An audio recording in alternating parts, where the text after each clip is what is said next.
Retornamos, Realidad en Contexto, Boreal Televisión, Voz Dominicana. Doctor, el caso Percio Vera. Realmente eso nos trae a este programa, cuyo nombre se llama Realidad en Contexto, a traer este hecho lamentable y ponerlo en la alfombra, ¿verdad? En la palestra, esta situación. En contexto. Señores, en el contexto. ¿Qué resulta? La muerte de este dirigente choferil trae varias consecuencias legales. Lo primero es que desde el año 2017 fueron obligados los sindicatos que manejaban rutas de transporte de pasajeros a convertirse en empresas. De una manera ilegal y fraudulenta, personas como Percio Veras lograron cambiar el sindicato al operar una determinada ruta a una sociedad de responsabilidad limitada. Las sociedades de responsabilidad limitada, de acuerdo a la ley dominicana, se componen de 2 hasta 50. Pero estas rutas la operan 1,000, 1,500, 2,000 choferes, que son los que realmente prestan el servicio. Pero son los que llevan pero que los no pasajeros. Son dueños. Y no son dueños. Ahí viene la situación. Sí. Cuando fallece un dirigente como este, la SRL, operadora titular, dueña de la ruta, entonces pasa esa propiedad que fuera de ese dirigente a sus herederos. Pero sus herederos no saben manejar el servicio público de pasajeros. Y por vía de consecuencia, los herederos de Percio Vera no es verdad que van a saber dominar, controlar estos choferes que en su momento él lo dirigió con golpes, con patadas, con trompadas y todo ese tipo de cosas. Pero ahora se presenta una situación legal. Es el servicio público que le fue concedido por dejar hacer, tanto por el Intran como por los ayuntamientos, se lo dejaron a esas empresas.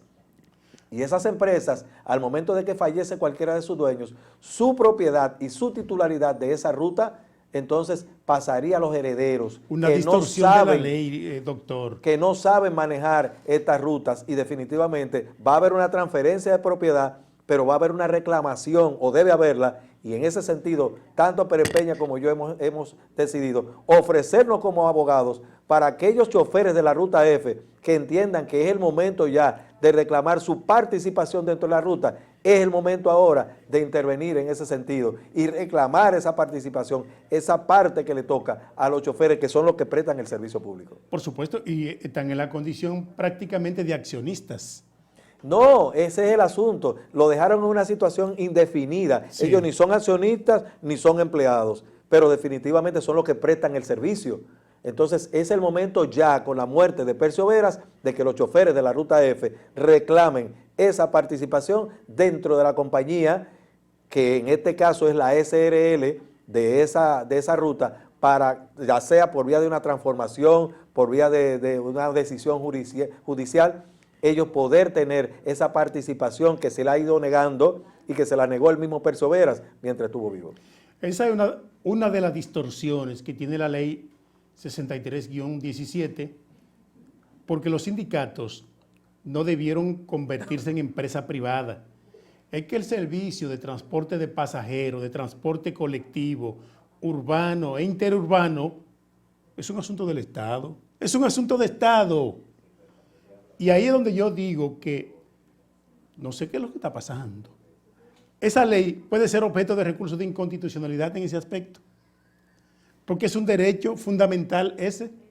Lo que pasa es que la ley no contradice esa obligación que tiene el Estado Dominicano de asumir ese derecho fundamental al tránsito, ese derecho fundamental a la libre circulación.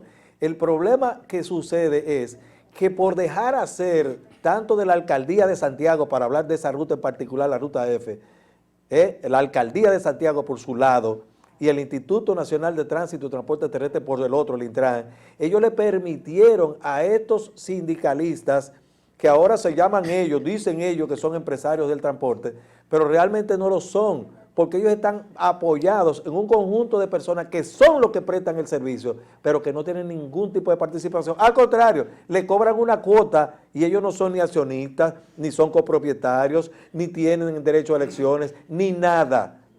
Entonces, esa situación tiene que cambiar y el doctor Pérez Peña y el doctor Cerda, ambos abogados, estamos ofreciendo ese servicio para que los choferes de la Ruta F empiecen a reivindicar esos derechos que tienen. Ahora fue que el transporte público de pasajeros ha caído en manos, si estaba en manos de muchos mafiosos, ahora está en manos de 2 o 3 mafiosos. Un monopolio. Monopolio. O oligopolio. Antonio Marte, Juan Marte. Marte. Juan Marte en Santiago. Gervasio de la Rosa. Gervasio de la Rosa. Ese mismo que lamentablemente... Percio Veras. Sí. Y otros. En manos, Cambita en la capital. Cambita en la capital. Y otros Juan más. Gutierrez. Sí. Lamentablemente, entonces, en vez de avanzar, hemos retrocedido. Pero le ofrecemos, como le reitero, la oportunidad a los choferes de la Ruta F de que este es el momento en que cuando se abra la partición de los bienes de Percio Veras, entre los cuales van a estar la cuota de participación dentro de esa SRL que maneja la Ruta F, este es su momento de ustedes reclamar la participación que a ustedes como prestadores del servicio público de pasajeros le corresponde dentro de una empresa que maneje esa ruta. Y es de derecho. Perfecto. Mire, en los peritos que estaban haciendo la investigación en la Oficina de Servicio de Autobuses, en la OMSA, acaban de poner al desnudo un fraude tremendo que había ahí. Por suerte, todo lo que se dijo del caso del abogado Junior Ramírez y otros acontecimientos más que venían de atrás, porque eso no fue solo en la administración de Manuel Rivas. La OMSA ha sido un antro de corrupción desde su creación, Y ahora, el principal imputado, que es el muchacho que fue extraditado de Estados Unidos, Argeni Contreras, que ha dado declaraciones contundentes y han profundizado el proceso de investigación en torno a este fraude millonario de la OMSA que no sabemos por cuánto anda.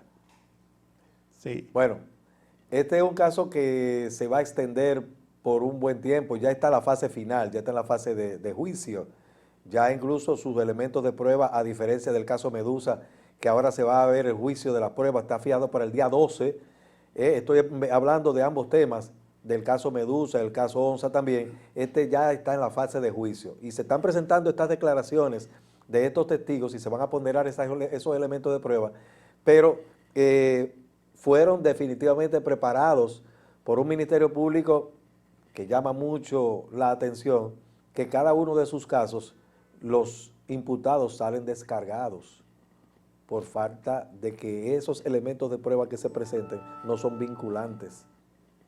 Vamos a ver. Vamos a ver qué pasa. Estados Unidos va a ayudar a rescatar los universitarios dominicanos que se encuentran en situación de vulnerabilidad. ¿En qué territorio será? ¿Allá o aquí? Bueno, tendría que ser allá y entonces para eso tendría que haber una ilegalidad de la permanencia de esos estudiantes, porque un estudiante que se vaya con una visa de estudiante propiamente está legal en los Estados Unidos y por esa consecuencia no necesitaría el apoyo del gobierno. Si necesita el apoyo del gobierno es que de alguna manera se extendió en el plazo que le fue concedido. Si a usted le fue permitido 2 años, usted ya tiene 3 años allí, entonces usted está en una situación de ilegalidad. Habría que ver en qué condiciones se encuentran para que el gobierno de los Estados Unidos le preste esa mano que dice que le va a conceder. Bien, llegamos al final. Gracias por sintonizarnos. La invitación para mañana, cuando regresaremos en otro espacio, Realidad en Contexto. Bye, bye. Y hasta aquí, Realidad en Contexto, con el licenciado Julio Pérez Peña.